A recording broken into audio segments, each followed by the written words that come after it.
There's a certain kind of forgetting that doesn't feel harmless. Not the misplaced keys or the name that comes back a minute later.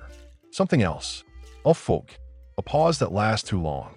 A conversation you don't quite follow. A word that used to be right on the tip of your tongue, but now just drifts somewhere out of reach.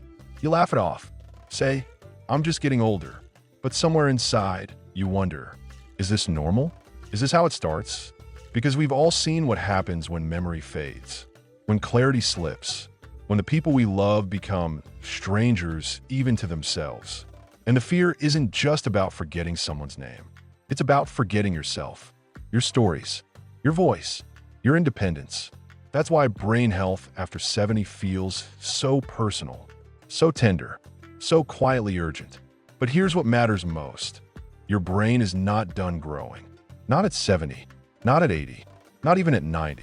It's still responding, still adapting, still building new pathways, especially when you get a reason to. The idea that mental decline is inevitable, it's not entirely true. Yes, changes come. Yes, some slowing is natural. But sharpness, attention, curiosity, creativity, those are not lost unless we stop feeding them. Unless we stop listening to what the brain still needs. And it doesn't need pressure. It doesn't need puzzles or apps or 20 supplements a day. What it craves quietly daily is rhythm, stimulation, rest, nourishment, connection, movement, simple things, human things, things that often get lost in the shuffle of retirement, quiet houses, lonely routines, and long afternoons that blur into each other. That's what we're here to talk about. Not fear, not decline, not statistics, but possibility. 6 gentle daily habits that help your brain stay clear, alert, engaged. Not in theory, but in practice. You don't need a medical degree. You don't need to overhaul your life. You just need to bring a little attention back to the spaces where your mind still meets the world with curiosity. We'll begin with something almost too simple to believe, but it's the one habit neuroscience returns to again and again. Not a trick, not a hack, just a quiet act of moving your body, which awakens not just your muscles, but your mind. Let's begin there. The brain doesn't live in isolation. It's not just a lump of tissue inside your skull. It's a living network, electrical, chemical, emotional, and deeply physical. And one of the most powerful ways to keep that network vibrant is to move your body. Not to exhaust it, not to punish it, but to wake it up. This is the first daily habit that quietly strengthens your brain after 70. Gentle, consistent movement. Not for weight loss, not for steps on a screen, but for circulation, for chemistry, for connection. Because when you move, walk, stretch, reach, breathe, you're not just helping your muscles. You're stimulating blood flow to the brain. You're increasing oxygen. You're supporting the production of brain-derived neurotrophic factor, or BDNF, a natural protein that helps grow and protect brain cells. Think of it as fertilizer for your mind, and movement is what helps spread it. You don't need marathons, just motion. 10 minutes of walking after breakfast, a slow stretch by the window, marching in place while the kettle boils, even shifting your weight gently from foot to foot while brushing your teeth. The point isn't intensity, it's frequency. Little signals to the brain that say we're alive, we're active, we're engaged. These signals help regulate blood sugar, lower inflammation, reduce stress, and protect areas of the brain associated with memory and mood. And movement also improves sleep. And when sleep improves, the brain clears itself of waste more effectively. That's right, your brain has its own cleanup crew. It activates while you rest, removing the buildup of proteins and toxins that are linked to cognitive decline. But it needs movement during the day to support that cycle. Teresa, 74, said she started walking laps in her hallway during rainy days. I used to think if I couldn't go far, it wasn't worth doing, she said. But even those little walks change how awake I felt. I don't reach for coffee right away anymore. I reach for my shoes. That's the shift. Not grand gestures, just presence in motion. Your brain listens to your feet. It responds to your breath. It's not separate from your body. It's shaped by it. So if you want to feel clearer, more focused, more grounded, start with your steps. Let your body become the rhythm your brain can follow. And once that rhythm begins, we can turn to the next habit. Something quieter, something deeply overlooked, something that takes no effort at all, but changes everything over time. It's not about movement. It's about stillness and what happens when the brain is finally allowed to pause. That's where we'll go next. The modern world rewards noise. Background television, constant scrolling, conversation that never ends. We've gotten used to filling the space, even when we don't need to. Even when what our minds actually crave is something far more rare, silence. Not emptiness, not boredom, but intentional, spacious stillness. And that brings us to the second daily habit that helps your brain stay sharp after 70. Quiet time every day. Not sleep, not distraction, but mental rest while fully awake. You might think your brain is resting when you're watching a show or chatting on the phone, but those moments still require processing, reacting, tracking. True cognitive rest happens when you stop taking in, just for a few minutes. When the radio turns off, when the phone stays on the table, when you sit, not to do, but simply to be. In those moments, the brain shifts gears. Activity moves from task-oriented regions to the default mode network, a system of deep internal reflection. This is where memory consolidates, where emotional processing happens, where your sense of self, of continuity, is quietly nurtured. Think of it as the brain's version of tidying up. No lists, no plans, just space. And what's remarkable is that regular mental rest, even in small doses, has been shown to reduce anxiety, improve focus, and protect long-term cognition, especially as we age, because the older brain becomes more sensitive to overload. It doesn't need more information. It needs more room to sort and integrate the information it already has. Daniel, 78, told me he started sitting on his porch for 10 minutes every morning with no agenda. At first it felt strange, he said. I kept reaching for something, a book, my phone, the news. But slowly, the habit took root. Now it feels like sweeping out the corners of my mind. That's what stillness can offer. A place for the dust to settle, for thoughts to breathe, for emotion to land. It's not about meditation or spiritual practice, though it can be. It's about reducing cognitive noise so the brain can catch its breath. You can do it anywhere. Close your eyes and listen to the hum of the house. Sit under a tree. Lie on the couch with your hands over your belly. Let time slow down, not as an escape, but as medicine. The mind doesn't sharpen through constant stimulation. It sharpens through rhythm, stretch and rest, input and pause. And when you give it that balance, you often find your thoughts become clearer, your memory steadier, your decisions calmer. From that place of internal quiet, we're ready for the next habit, one that nourishes not through silence, but through connection. A habit that keeps the brain young not through information, but through conversation, emotion, and shared laughter. Let's explore that next. The brain doesn't grow in isolation. It sharpens in conversation. Not the kind where you nod politely while someone talks at you, but the kind where there's rhythm, listening, laughing, remembering together. This third habit is often underestimated and sometimes lost entirely as we age. It's the habit of genuine connection. And for the brain, it's vital. Conversations, even simple ones, light up multiple regions in your mind. They activate memory when you recall a story. Language centers when you form responses. Emotional regions when you feel understood or surprised. Decision-making areas when you navigate social cues, respond to tone, shift direction. In a single 10-minute exchange, your brain is doing more than it might in an hour of passive reading. But here's the challenge.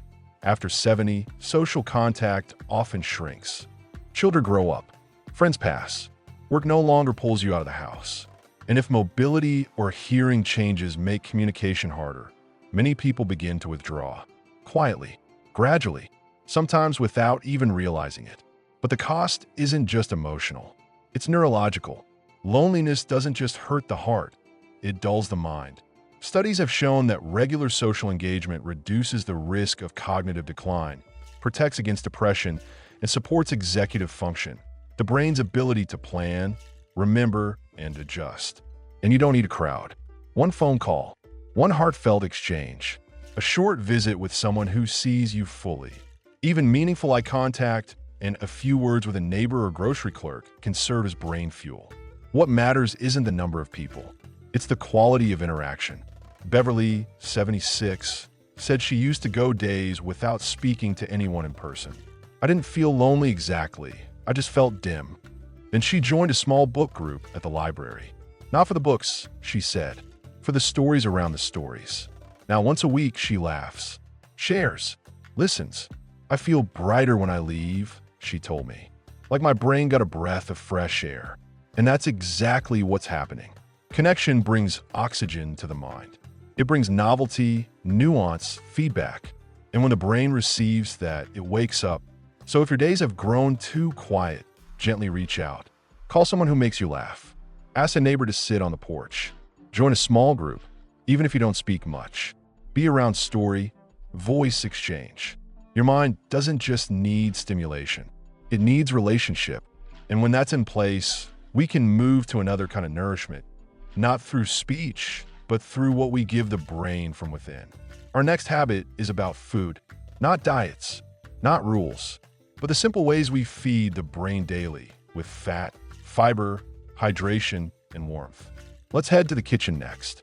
Not all nourishment comes from words. Some of it begins quietly, on the end of a spoon, in the steam rising from a warm plate, in the first sip of water after waking. The brain is a high-demand organ. Even at rest, it consumes more energy than any other part of the body. And it's picky. It doesn't just want food, it wants support. This brings us to the fourth habit that helps the brain stay sharp after 70. Feeding it in a way that actually fuels it.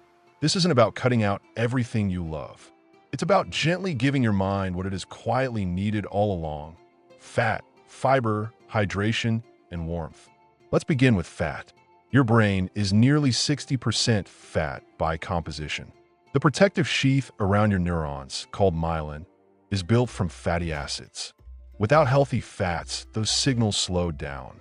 That's why meals that include sources like olive oil, avocados, walnuts, flax, and fatty fish are so powerful. They don't just nourish the body, they stabilize thought.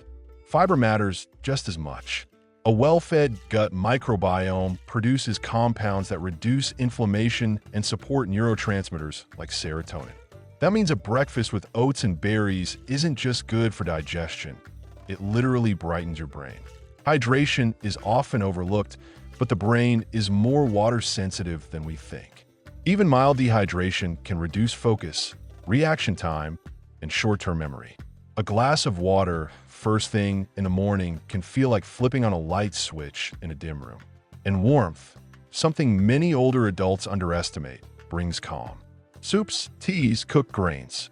They signal safety to the nervous system, ease on the gut, and better nutrient absorption. Margaret, 79, told me she used to skip breakfast, then grab a granola bar and coffee. By noon, I was scattered, she said. Jumpy, tired, like I'd already used up my brain for the day. Now, she starts her morning with warm oatmeal, cinnamon, chopped walnuts, and a little chia. It feels like wrapping my mind in a soft blanket, she said. And my clarity lasts. You don't need a perfect diet, but you do need presence in your choices. Swap one snack for something with real texture. Add an egg to your toast. Drizzle olive oil on your steamed vegetables. Choose color. Choose balance. Choose meals that speak not just to hunger, but to focus, to mood, to memory. Because what feeds your mind is rarely what's trendy. It's what your nervous system recognizes as trustworthy, real, and sustaining. And from that steadiness, your attention holds longer. Your moods swing less. Your afternoons feel clearer. But food is just one layer. Our final habit travels deeper. It's not something you chew or move or say. It's something you meet when you're alone. Something that speaks to the part of the brain that doesn't want information. It wants meaning. And when that part is fed, the whole mind becomes sharper. Not just with facts, but with purpose. Let's turn toward that now. There's a part of the brain that doesn't brighten with facts. It doesn't light up from vitamins or crosswords or green smoothies. It wakes up when you feel connected. When something inside you says this matters. I remember who I am. This final habit isn't one you measure or track. It doesn't show up on a calendar or in your step count. But it may be the most powerful of all. It's the daily act of returning to meaning. After 70, life shifts. The roles you played for decades begin to soften. Your work may be done. Children grown. Days quieter. And in that space, the question arises, sometimes clearly, sometimes as a whisper in the early hours. What now? The brain craves stimulation, yes, but it also craves orientation. It wants to know where it belongs in the story, what it's still here to witness, to create, to share. And when it finds that, it sharpens, not in tension, but in depth. Purpose doesn't need to be grand. It can live in the smallest routines. Writing one line each morning about what you're grateful for. Reading a poem and letting it echo. Tending to a plant. Telling someone a story they've never heard. Sitting with an old photograph and saying, that was real. That was me. That still lives inside me. These acts root the brain in continuity. They remind the mind that its stories still matter. That memory isn't just recall, it's belonging. James, 82, told me he started ending each day by writing one sentence that felt true. Sometimes it was about the sky, sometimes about his late wife. Sometimes it was simply, I was here. I paid attention. It sounds small, he said, but I sleep better. I feel clearer. It's like I'm still part of the world. And that's what this is really about. Your brain doesn't just want to be active. It wants to be anchored. It wants to know that what you do, think, feel, and remember still matters. Not just to others, but to you. So if your days have felt scattered, if your thoughts sometimes feel like leaves in the wind, try this. Choose one small act each day that gives your mind a thread to hold. It doesn't need to impress anyone. It just needs to feel real. Meaning isn't loud. It doesn't announce itself. It arrives like a quiet rhythm. A sense of I know where I am. I know why I'm here. I know what I want to carry into tomorrow. And when the brain feels that, it steadies. It strengthens. It remembers how to be whole.